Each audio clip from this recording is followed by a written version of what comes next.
So hello students, video start करने से पहले एक छोटी सी इन्फॉर्मेशन आप सभी को देना चाहता हूं। जो भी students common law admission test की प्रिपरेशन करना चाह रहे हैं और जो मई 2022 में आपका क्लैट एग्जामिनेशन है जो India top national laws university NLUs के लिए होने वाला है, और आप LLB के लिए अगर अपियर करना चाह रहे हैं तो ये इन्फॉर्मेशन आपके लिए बहुत ज़्यादा फ्रूटफुल है। अनअकैडमी की तरफ से एक इनिशिएटिव लिया गया which is from the one of the best educational platform कि 21 ऑफ दिसंबर से आपका एक न्यू बैच लॉन्च हो रहा है। जो भी क्लैट के लिए प्रिपेयर होना चाहते हैं 2022 के लिए, आपके लिए एक 1 ईयर का एक कंप्लीट आपके लिए एक बैच लॉन्च किया जा रहा है 21 ऑफ दिसंबर से, जिसमें इंडियाज बेस्ट एजुकेटर्स आपको टीच करेंगे जो खुद इस एग्जामिनेशन को क्रैक कर चुके हैं। और इसमें स्टूडेंट्स की फैसिलिटीज़ ये होंगी कि आपकी मंथली टेस्ट सीरीज चलेंगी, उसके डाउट क्लियरिंग सेशंस होंगे, उसका एक प्रॉपर मैकेनिज्म है कि आप अपने डाउट्स की जस्ट पिक्चर खींच के अगर इमेज भेजेंगे तो उसी का आपको रिटर्न, उसका आपको तुरंत क्या सॉल्यूशन मिल जाएगा। ये एक्सक्लूसिव बैच स्टूडेंट्स चल रहा है, तो इसमें आप एक काम कर सकते हैं, जो आपका सब्सक्रिप्शन होता है मैं उसके लिए आपको उसकी थोड़ी डिटेल बता देता हूँ। ये आपका 1 मंथ, 3 मंथ, 6 मंथ, 12 मंथ और 24 मंथ का होता है। क्योंकि आप 1 ईयर का है तो 12 मंथ आपके लिए अफोर्डेबल रहेगा, ऑफलाइन कोचिंग के मुकाबले बहुत ही ज़्यादा अफोर्डेबल है। अब आप एक बात देखिए, अगर आप यहाँ पर एक कोड डालते हैं PRANAVPANDEY प्रणव पांडे लिखकर अगर आप इसे अप्लाई करते हैं तो आप देखेंगे तुरंत आपके उसमें सीधे सीधे 10% का क्या हो गया, रिफंड हो गया, या फिर 10% का रिडक्शन आपके उसमें हो गया। ठीक है ना। तो स्टूडेंट्स, आपको जो इसके रिगार्डिंग डिटेल्स हैं वो इस वीडियो के डिस्क्रिप्शन में मैं आपको दे दूंगा कहाँ से आपको यहाँ तक पहुँचना है, और इस कोड को डालकर आप अपना 10% ऑफ कर सकते हैं सब्सक्रिप्शन में। अगर आप एक सीरियस एस्पिरेंट हैं और चाहते हैं कि इसको क्रैक करना है इस एग्जामिनेशन को, तो आपको आज ही से अपनी प्रिपरेशन स्टार्ट कर देनी चाहिए और इस बैच को जरूर ज्वाइन करना चाहिए।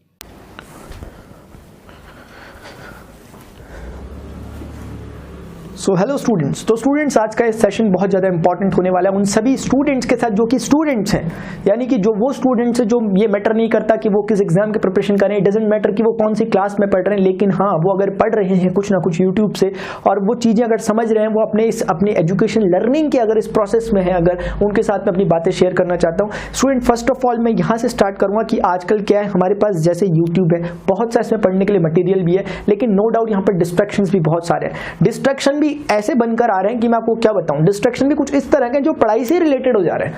डिस्ट्रैक्शन का एक एग्जांपल कि आपको बाहर से लिखा हुआ दिख जाएगा कि 1 घंटे में आप अपने पूरे साल भर का कोर्स कंप्लीट कर दो, आपने क्लिक किया, आपने खोला, आपने देखा और आपको जैसे कि 1 घंटे में कोर्स कंप्लीट हो गया। ऐसी कुछ बातें यहाँ पर होती है। मुझे एक सीधे से क्वेश्चन का आप जवाब दीजिए, क्या बिना बीज के फल लग सकता है? क्या बिना बादल के बरसात हो सकती है? क्या बिना एक्शन के रिएक्शन हो सकता है? क्या बिना धनुष के तीर चल सकता है? क्या बिना गुरु के ज्ञान हो सकता है? नहीं हो सकता कुछ भी। तो आपके बिना पढ़े आपका रिजल्ट कैसे आएगा? क्या कहते हैं श्री कृष्ण भगवान गीता में? Action is thy duty Arjun but reward is not your concern. कर्मण्येवाधिकारस्ते मां फलेषु कदाचन मां कर्म फल हेतुर्भूमाते संगोत्स कर्मणि। स्टूडेंट्स, ऐसे ही there is a saying, the man is free to act but in the result there is no choice to choice. मनुष्य कर्म करने में स्वतंत्र है लेकिन उसके परिणामों में चुनाव की कोई सुविधा नहीं। यानी आप अपना काम जो भी कर रहे हैं, जो भी आप कर रहे हैं, आप पढ़ाई कर रहे हैं, ठीक है करो। आप गलत तरीके से कर रहे हो, सही तरीके से कर रहे हो, मैटर नहीं करता, आप करो। बताएगा कौन आपने गलत किया सही किया? आपका रिजल्ट। आपका रिजल्ट आपने अगर अच्छे तरीके से पढ़ा होगा, क्योंकि मेरे हिसाब से अच्छे तरीके से पढ़ना और गलत तरीके से पढ़ने का एग्जिस्टेंस ही नहीं है। पढ़ना हमेशा ही अच्छा होता है, पढ़ना हमेशा ही अच्छा होता है। तो आप जो भी चीजें पढ़ रहे हैं, जो भी चीजें आप आज कर रहे हैं, प्रेजेंट में जो आज कर रहे हैं आप, उसका फ्यूचर में उसका रिजल्ट मिलने वाला है। असल में आप कुछ और नहीं कर रहे, आप एक बीज बो रहे हो जिसका रिजल्ट आपको 4-5 साल बाद मिलने वाला है।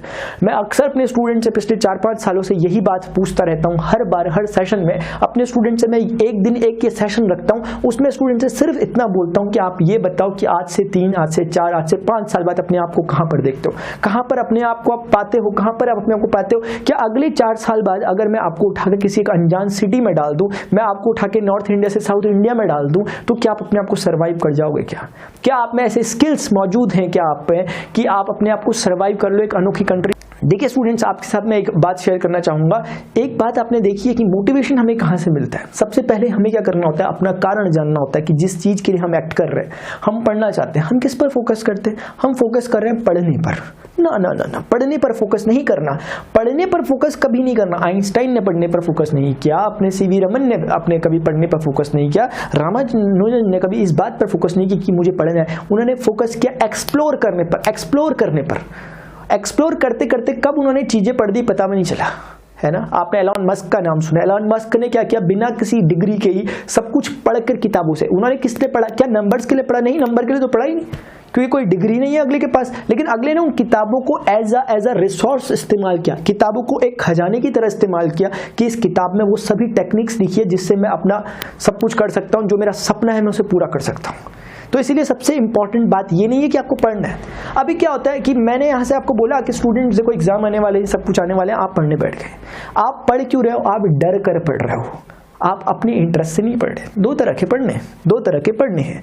एक पढ़ना वो वाला जो आप डर के कारण पढ़ते हो, बिल्कुल बैक बेंचर भी अगर होगा एग्जामिनेशन से पहले दिन वो भी पढ़ेगा, उसे पढ़ना ही होगा, नहीं पढ़ेगा तो फिर बैक बेंचर ही बना रह जाएगा साल भर, अगले साल के, इसलिए उसे पढ़ना पड़ेगा। हो सकता है डर के कारण पढ़ रहा हो सकता है शर्म के कारण पढ़ रहा हो कि मेरा अगर एग्जाम रिजल्ट अच्छा नहीं आया तो अगले साल मुझे यहीं बैठना पड़ेगा, कुछ भी रीजन हो, लेकिन ये सारे निगेटिव रीजन है पढ़ने के। एक पॉजिटिव एस्पेक्ट भी है पढ़ने का।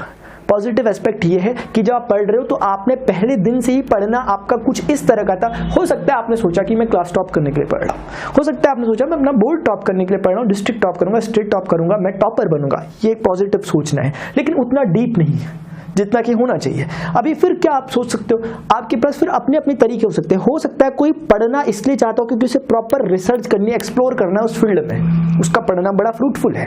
एक दूसरा पढ़ना भी हो सकता है कि कोई जानता है कि अगर मैं एजुकेशन लूंगा तो एजुकेशन एक ऐसा वेपन है जो मुझे आगे की बैटल में बहुत ज्यादा हेल्प करने वाला है, मुझे सर्वाइव करने में बहुत ज्यादा हेल्प करने वाला है, वो इसीलिए पढ़ रहा है। ये भी बहुत अच्छा पढ़ने का तरीका है। ये सोच के साथ जब भी आप कुछ कर रहे हो, आप पढ़ रहे हो, आप कुछ भी काम कर रहे हो, हमेशा एक रीजन एक विजन दोनों अपने पास होने चाहिए। रीजन उसको करने का, विजन उसे कैसे किया जाए इसको देखने का।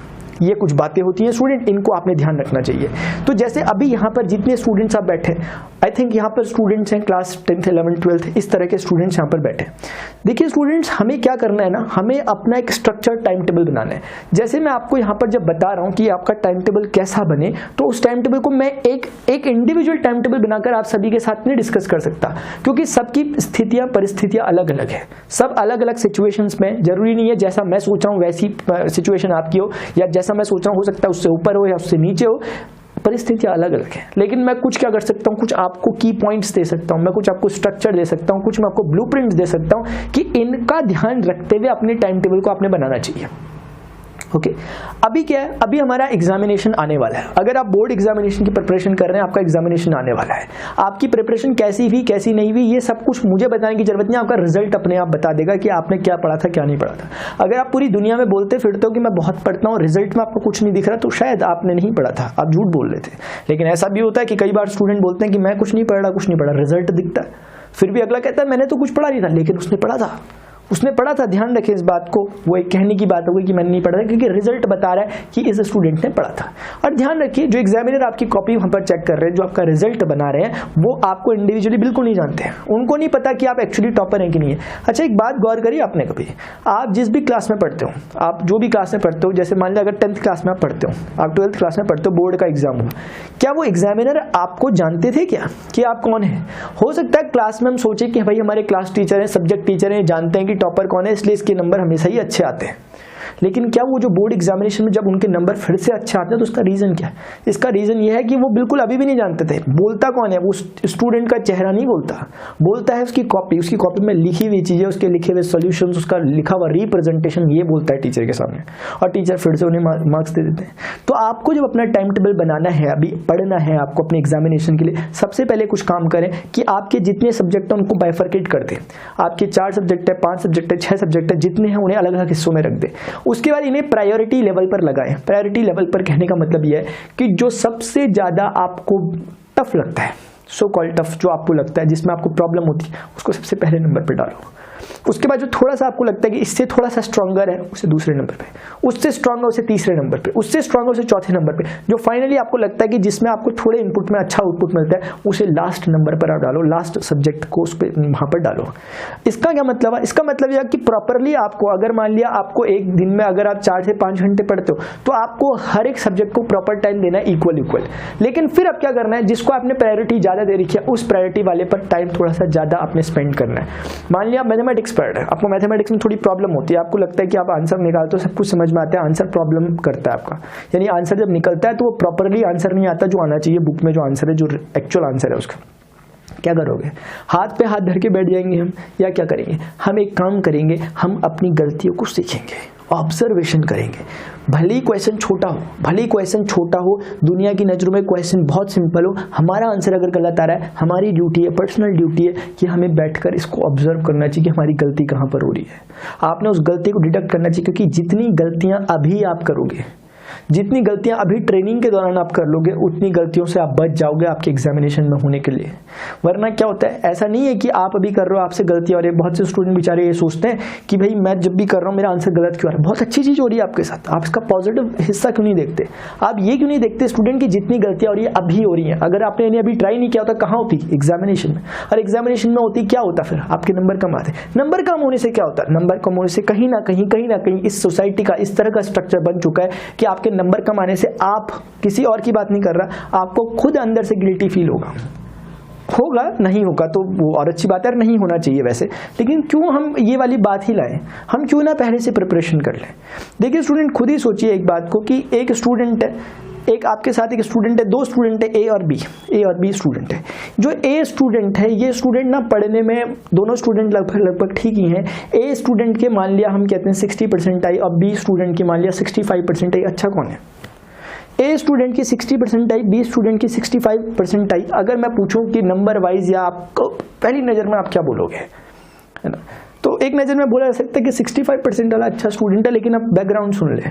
जो ये 65% वाला स्टूडेंट था, इसको सारी सुविधाएं थी, इसका प्रॉपर ट्यूशन लगा था, इसको प्रॉपर कोचिंग क्लासेस जाते थे, अच्छे स्कूल में पढ़ता था, सभी कुछ फैसिलिटीज थी, घर से अच्छा सपोर्ट था, फाइनेंशियली ये एबल था। दूसरे के साथ क्या है, और इसकी तबीयत सब बढ़िया रहती थी, सब कुछ था, इसके साथ सारी चीज़ें बेचारे के नेगेटिव थी। बैकग्राउंड में क्या था? इसकी घर की फाइनेंशियल प्रॉब्लम थी, इसका स्कूल बहुत अच्छा नहीं था, इसको कोचिंग सेंटर के लिए जाने के लिए फाइनेंशियली ये स्टेबल नहीं था, ट्यूशन नहीं जा पाता था, बहुत सी चीज़ें थी जो ये नहीं कर पा रहा, फिर भी ये 60 लाया। और ये इतने सारे काम करने के बाद भी, इतनी सारी फैसिलिटीज होने के बाद भी 65 लाया। अब क्या बोलते हो, कौन सही है? बैकग्राउंड मैटर करता है, बैकग्राउंड मैटर करता है। देखो, मैं नंबर्स को इसीलिए पैरामीटर के तौर पे ले रहा हूं क्योंकि मेरे पास और कुछ है नहीं लेने के लिए। क्या आपके पास है कुछ लेने के लिए? नंबर के अलावा कुछ है भी नहीं अपने पास पैरामीटर चुनने के लिए। और मेरा मानना है कि ये कोई गलत चीज भी नहीं है। अगर आप नंबर से किसी स्टूडेंट को कंपेयर कर रहे हो तो बुरा नहीं है इसमें, क्योंकि आपके पास कुछ और पैरामीटर भी तो नहीं है ना। हाँ, वो दूसरी बात आती है स्किल वाइज। हो सकता है किसी ने बहुत याद कर, लेकिन ऐसा भी नहीं है स्टूडेंट। जैसे ना कभी कभी क्या होता है कि आप कोई सोचते हो कि भाई मैं 11th-12th में हूँ और वो जो मेरे क्लास में टॉपर है वो बिल्कुल याद कर लेता है, जो भी करता हूँ रिजल्ट बोलता है। अब वो जो भी करे, वो याद करे, वो रटे, वो सीखे, कुछ भी करे, रिजल्ट बोलता है। मेरी नज़रों में तो रिजल्ट बोलता है, उसके मार्क्स जो हैं वो बोलते हैं कि हाँ है। क्योंकि ना रट के याद करके कोई क्या 90% ले आएगा क्या? नहीं, इम्पॉसिबल।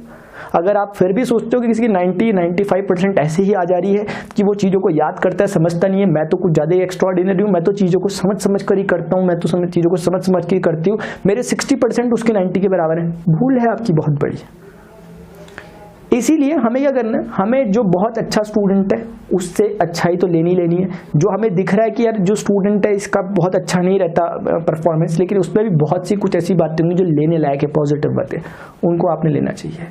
और अगर अभी आप 11th, 12th, 10th में पढ़ रहे हो तो 12th क्लास के स्टूडेंट के लिए एक बात बता दूं कि जो बोर्ड की एग्जाम के प्रिपरेशन कर रहे हैं, आपकी मैथमेटिक्स के लिए आप बोल रहे हैं कि ये बना दो, वो बना दो, ये बना दो, पढ़ाई से रिलेटेड अच्छी बात है बहुत ज़्यादा।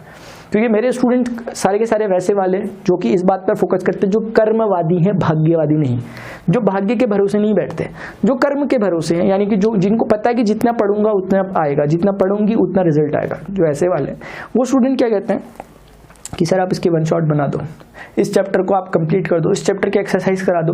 मैं आपकी जानकारी के लिए आपको बता दूं कि इस डिस्क्रिप्शन में इस वीडियो के सभी वीडियो लेक्चर्स, अगर स्पेशली मैथमेटिक्स की बात करूं क्लास 12th की, तो सारे वीडियो लेक्चर्स के लिंक ऑलरेडी गिवन है। आप किसी भी चैप्टर में जाकर उस चैप्टर को पढ़ सकते हो। और दूसरी इंपॉर्टेंट बात, मैं इस वीडियो के नीचे कमेंट बॉक्स में आपके लिए क्या क्या डालूंगा सुनना। एक रिवीजन सीरीज वो है जिसमें आपके पास करीब 25-30 लेक्चर्स मैंने बना रखे, जिसमें मोस्ट इंपॉर्टेंट क्वेश्चन हैं, साथ ही साथ प्रीवियस ईयर के जो क्वेश्चंस आए हुए हैं वो हैं। ये 20-30 लेक्चर्स में आपके कवर हो रखे। इनको आप देखिए, हर लेक्चर में कम से कम 4-5 क्वेश्चंस अगर आप कर रहे हैं अच्छी क्वालिटी के, तो लगा लीजिए कि 20 मिनिमम बोल रहा हूँ 25 वीडियो लेक्चर्स हैं वो, आप देख लो 25 × 5 कर लो, 125 क्वेश्चंस आपको यहाँ से मिल गए। एग्जामिनेशन में कितने आते हैं? 20, 25, 30 ये मिले। उसके बाद क्या है, अगर आपको किसी प्रॉपर चैप्टर में प्रॉब्लम हो रही है तो प्रॉपर चैप्टर के लिए मैंने NCERT के वन शॉट हर चैप्टर के बना रहा हूँ, जिसमें मैंने वेक्टर बना दिया, मैंने 3D बना दिया, मैंने डिफरेंशियल इक्वेशन बना दिया, मैंने exercise chapter number 6 application of derivative बना दिया, chapter number 5 continuity and differentiability बना दिया, आजकल चैप्टर नंबर 7 इंटीग्रल्स चल रहा है। बोलो आप, ये भी हो गया। इन सभी का लिंक मैं नीचे पे दूंगा, जिसको पढ़ना है यहाँ से पढ़ो। क्योंकि ना स्टूडेंट, भड़का के अगर चीज़ को नहीं लिखा जा रहा, ये काम आपका ये कि आपको चीज़ों को खुद एक्सप्लोर करना है। अगर मैं आपको इन्फॉर्मेशन अब बता रहा हूँ, अभी भी सुनने के बाद भी अगर किसी को समझ नहीं आया तो प्लीज़ पूछना नीचे पर कि क्या कहाँ पर मिलेगी मुझे वो चीज़। फिर भी मुझे एक बार याद दिला देना, मैं कमेंट बॉक्स में नीचे पर उसको कमेंट कर लिंकों को पेस्ट करूँगा, ताकि आपको दिख जाए कि हाँ ये रिविजन सीरीज है और हाँ ये अपना जो क्रैश कोर्स टाइप का है, यानी कि जो वन शॉट्स की सीरीज है वो ये है। ये दो चीज़ें मैंने वहाँ पर आपके लिए डाल लिखी है। इनके अंदर करीब 30, 40, 50 लेक्चर है। इनको पढ़िए आराम से। आपकी जितनी भी प्रिपरेशन अभी हुई है उसको और ज़्यादा शार्पन करने का इससे अच्छा तरीका और कोई नहीं हो सकता। और जो भी आप लोगों की प्रॉब्लम होती है उसको आप कमेंट बॉक्स में लिखिए, ताकि मैं उन्हें पढूं और उनको मैं रिप्लाई करूं। और बहुत अच्छा लगता है देखकर कि आप सभी स्टूडेंट जो मेरी लाइव क्लासेस चलती हैं, मैं जो पढ़ाता हूँ उसमें आप बने रहते हैं, सभी स्टूडेंट पढ़ रहे हैं। उससे क्या होगा ना, आपको बहुत अच्छा बेनिफिट मिलेगा, वो आपको धीरे धीरे पता लग ही रहा होगा। क्योंकि बहुत से स्टूडेंट्स हैं जो बहुत ही ज़्यादा रिस्पॉन्सिबल है, नोटबुक पेन लेकर प्रॉपरली बैठते हैं और पढ़ने के लिए वहाँ पर, तो उनको उसका बेनिफिट भी जरूर स्टूडेंट्स मिलेगा। और अभी 7:30 PM पर हमारी एवरीडे हमारी लाइव क्लास चलती है अनअकैडमी पर, उसमें भी आप जाकर मेरे लाइव लेक्चर्स देख सकते हैं। लाइव इंटरेक्शन होता है हमारे बीच में, एक 2-वे कम्युनिकेशन होता है। ऐसे ही 9 PM पर हमारे इस चैनल में प्रणव पांडे में मेरे वीडियो लेक्चर्स आते हैं, कभी वन शॉट आते हैं, मतलब किसी न किसी वेक्टर का एक तरह का क्रैश कोर्स चल रहा है, किसी न किसी चैप्टर का। जैसे मैंने बताया कि अभी रिसेंटली जो चल रहा है वो है इंटीग्रल्स का। स्टूडेंट, इन सारी बातों का आपको फायदा लेना चाहिए और अपने पास टाइम कम है, इस बात को दिमाग के एक साइड पे बैठा के रखना चाहिए कि टाइम हमारे पास कम है, जितना हम कर सके उतना अच्छा है। और एक लास्ट इंपॉर्टेंट बात, प्रेशराइज कभी नहीं होना। प्रेशराइज कभी नहीं होना। नंबर ऐसा भी नहीं करना, नंबर नहीं आएंगे ना आए, हम पढ़ेंगे चीज को, हम इसीलिए पढ़ेंगे क्योंकि हमें मजा आ रहा है। मैं आपके सामने खड़ा हूं तो क्यों? पहले एक क्वेश्चन ये है, मैं इसीलिए नहीं खड़ा स्टूडेंट्स की क्या हो गया, आज से जब मैंने अपने टाइम पे पढ़ा होगा, जब मैं आपकी तरह 12th क्लास में रहा हूँगा, तो क्या मुझे पता था कि मैं ऐसे आकर आपको ऐसा बोलने वाला हूँ? पढ़ा था तो क्यों? मजे के लिए, अपने मजे के लिए। जो भी दुनिया में लोग काम कर रहे हैं सब अपने अपने मजे के लिए काम कर रहे हैं, लेकिन मैटर ये करता है वो मजा है क्या, वो मजा क्या नेचुरल है क्या, वो मजा क्या ऐसा जो वास्तव में मजे की कैटेगरी में आना चाहिए। अगर है तो फिर जरूर आपको सक्सेस भी मिलेगी। इसीलिए ध्यान रखिए, अपना जो ध्यान है उसे एक पॉजिटिव विधेयात्मक दिशा में ले जाइए, निषेधात्मक दिशा के उल्टा विधेयात्मक दिशा की तरफ ले जाइए, आपको ये जरूर फायदा करेगा। आपको जो भी प्रॉब्लम हो नीचे कमेंट बॉक्स में पूछिएगा। आपको सेशन इन्फॉर्मेटिव लगा, वीडियो को लाइक कर सकते हैं। स्टूडेंट्स फिलहाल अभी के लिए इतना ही, मिलते हैं अपने नेक्स्ट लेक्चर में। गुड बाय, सी या, हैव अ ग्रेट डे।